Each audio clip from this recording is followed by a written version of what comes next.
நம்முடைய மாவட்டத்தில் இருக்கக்கூடிய ஒரு நடிகர் யார் என்று உங்களுக்கு தெரியும். அவர் இன்றைக்கு ஒரு நடிப்பு கூட்டத்தையே கூட்டி இருக்கின்றார். நான் வேறு கட்சிக்கு போவதற்கு முன்னாலே ஒரு நாடகத்தை அரங்கேற்றி செல்ல வேண்டும் என்பதற்காக அந்த நிலைப்பாட்டை எடுத்திருக்கின்றார்.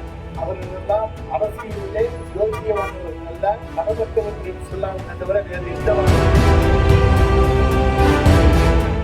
போட்டியிட்ட எனக்கு உங்களது வாக்குகளை வழங்கி தொடர்ந்து மூன்றாவது முறையாக உங்களது சட்டமன்ற உறுப்பினராக பணியாற்றுகின்ற அரிய வாய்ப்பை ஹேட்ரிக் வெற்றி என்று சொல்லக்கூடிய வரலாற்று சிறப்புமிக்க தொடர் வெற்றியை எனக்கு தந்த திருமயம் வாக்காளர் பெருமக்களை என்றைக்கும் நாங்கள் மறக்க மாட்டோம். இந்த தொகுதிக்கு என்றைக்கும் நன்றியோடு பணியாற்றுவோம் என்பதை நான் தெரிவித்துக் கொள்ள கடமைப்பட்டிருக்கின்றேன்.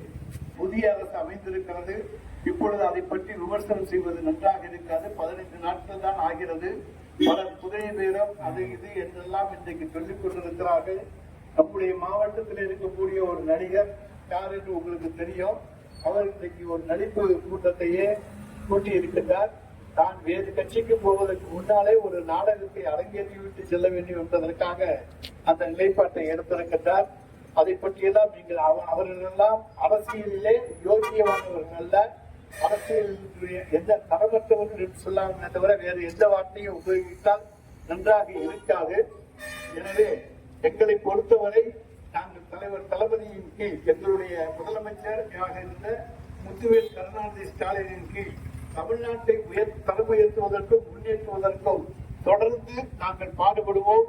தமிழ்நாடு உயர வேண்டும், தமிழ்நாட்டினுடைய தரம் உயர்த்தப்பட வேண்டும், தமிழ்நாட்டு மக்களுக்கு எல்லாம் கிடைக்க வேண்டும் என்பதுதான் எங்களுடைய லட்சியம்.